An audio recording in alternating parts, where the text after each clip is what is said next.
An AEW star has responded to CM Punk saying he wasted matches in the company. A new champion in WWE was crowned last night, and a number of people in WWE are calling for the company to push this superstar. Time for the news. As you may have seen, CM Punk chatted away with Pete Rosenberg on Cheap Heat. He was asked if there was anybody in AEW that he didn't get to tell a story with that he would have liked to tell a story with.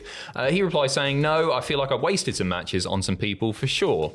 That's what it is. Some people understand the business and some people don't. I think everybody here understands the business." Like a lot of people talking about this, speculating as to who he was talking about. Obviously, he had a fair few matches in AEW. He was out injured a lot of the time, so certainly didn't get to do as many as he perhaps would have liked, or maybe not actually, based on what he said. Anyway, in response to a fan on Twitter who was doubting that Punk would have chosen to wrestle QT Marshall, QT Marshall responded to Punk's words saying, "He literally asked my boss for it. I like to wrestle a bad guy in my hometown who won't go into business for himself and try to get over with the audience." You know what? I've really grown to massively respect QT Marshall. Yeah. Don't get me wrong, there's not many QT Marshall matches that I'd be too gutted if I missed, apart from Big AJ. I almost said Big Justice. Big Boom AJ.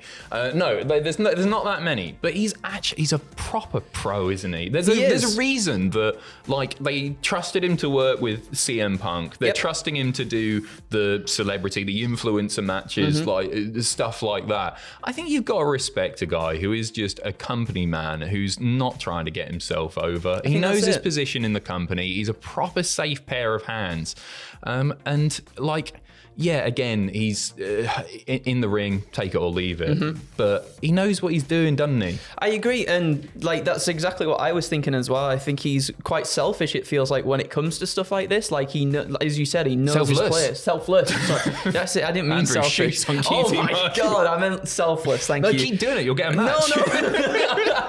I'm going into business for myself. No, selfless. Yes, he's very selfless when it comes to this stuff. And yeah, like, he just feels very consistent in that role as well. Like, as you said, there's no wonder people keep coming back to him to do these things, because you know what you're going to get. He's not going to try and, go into business for himself, get himself over in this. He's doing exactly what he's been told to do, and fair play to him. That's it. I watched the CM Punk match back after I read these comments, actually, CM Punk versus QT Marshall, and he just played his role to perfection. Yeah. He just went in there.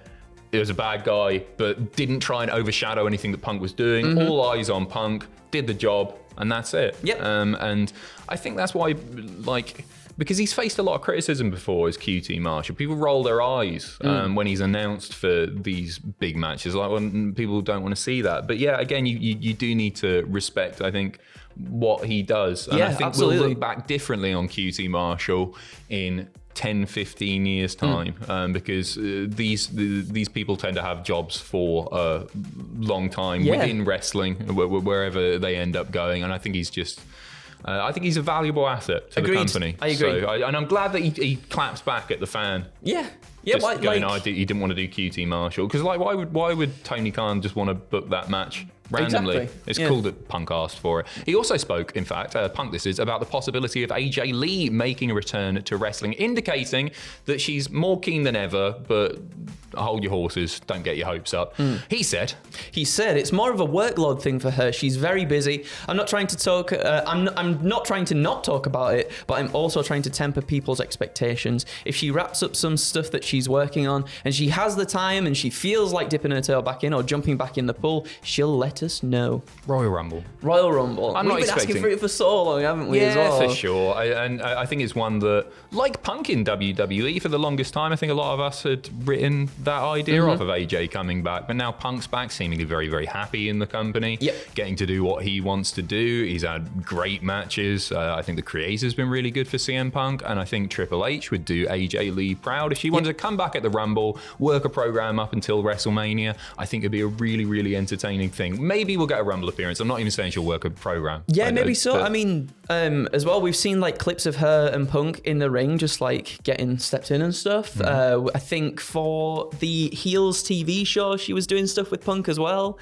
So she looks in tremendous shape. She can still go. And I think even in that interview, Punk was like, "Oh, man, she out wrestles me like 10-1. Like, no doubt about it. He's got a few years on her. And that as well, yeah. I would, as I say, I'd really, really love to see AJ back. I don't think in like the Women's Rumble because we've had so many legends, Hall of Famers, people of the past come back in Women's Rumble. There aren't that many bits of music that could hit after a buzzer and everybody go, oh my God, because we've seen them all. We've seen most of them. We've seen the ones that are possible. AJ Lee, I think, is the exception to the rule there. If AJ's music hits, the crowd are going to go bananas. Absolutely. Fingers crossed. A weird one here from Eddie Kingston. He's made a cryptic Instagram post. Make of this what you will. We're not going to spend too much time on it. Yesterday on Instagram, he posted a wall. Not that one. Whoa. He posted a picture of a wall with some photoshopped graffiti on there saying, nothing will kill a great employee faster, than watching you tolerate a bad one. A lot of speculation around this, whether this is related to CM Punk and his comment or something else. You've got your own idea on this, haven't you? You think this is more a kayfabe thing? I thought that was my first sort of thought. Yeah, for sure. I was thinking maybe it was something to do with the Jon Moxley stuff and the way that everything is going there. Jon Moxley, obviously, like Eddie Kingston's best mate, and Jon Moxley's doing some naughty things in the company at the moment, filthy naughty, and maybe it's in response to that. I'm not too sure, because I feel like when Eddie comes back, we'll definitely get the clash between them two. Maybe it's a little bit too early for Eddie to be building that, but we like us slow builds, don't we? In us wrestling, we like us little teasers here and there. If it is something to do with that, it might not be. It might be something completely different. It was the timing for me, because really you'd probably do that the day after Dynamite, or Dynamite's on the air or something like that. The fact that you did it the day of Dynamite, before the show had taken place, following the comments by CM Punk, maybe I just like the drama. I'm not sure. As I say, make of it what you will. We move on. This is something that we talked about. This is no longer a spoiler, but it did happen a little while ago. A new Speed champion, has been crowned. This aired yesterday, with Andrade dropping that championship to the wonderful Dragon Lee. He pinned Andrade with 35 seconds left on the clock to win the gold. As I say, we talked about this last week, and we were like, he's going to do it, isn't he? He won the tournament, he's going to beat Andrade, he's done it. We won the prediction contest. It was like, I don't watch Speed on the weekly. I watch this one. It's as exciting as it's going to be in the time. I think, like, again, we said it last week, Dragon Lee's just the perfect guy to hold that belt. Literally the perfect guy. For a social media thing, absolutely. Just like the looks and everything to, I guess, market towards a younger audience or an audience that's more sort of based within social media, I guess. But it was a really good match. Really fun, like, isn't it? really fun. Speedy, some might say as well, as it has to be.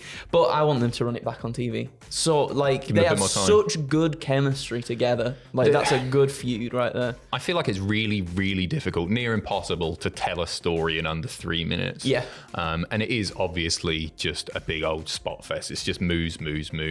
But if that's what your show's going to be, then Dragon Lee's your guy, for sure. That's it. No disrespect to Andrade, who's always great as well. But yeah, it makes sense that they put the belt on Dragon Lee, as you say. We finish off with the news that people within WWE are calling for the push of BFAB. When asked about BFAB, Fightful Select, noting that there are a number of people in the company pushing for her to get more opportunities, both on the talent side and on the agent side. She's somebody that we don't see in the ring too much, but she does do a lot of live events. She's been recently training with Natalya at the Dungeon. I like this story because I like BFAB. I think she's charismatic, and she's got a long way to go in the ring, obviously. But it's cool that she's really endeared herself to people backstage, to the point where, like, not just talent, but staff are also calling for her to have these opportunities. She had the triple threat match, which she was unsuccessful in. As soon as I saw that match announced, I was just like, right, there's a winner in that one. Bailey's obviously picking the win up there.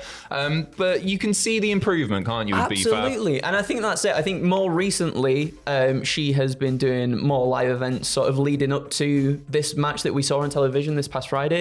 And I thought she was really good. Yeah. Like, obviously, there's going to be little shaky bits here and there, but I thought she composed herself really well. Like, the stuff that she was doing in the ring looked really good too. she's definitely improved so much from when we have seen her on TV in the past in a wrestling capacity, and I think there's so much room for her to continue to grow, and she shows that she's willing to do so as well. Like, I think she really got over with the crowd as well. Like, not They were only getting people, into her, weren't they? not only people backstage maybe like pushing, like wanting this push for her, but I feel like after that match I was like, I could go for some more BFAB matches now. Oh, no. Well, that's really, really good to hear. Both from you as a viewer and like backstage in WWE, that she is so liked.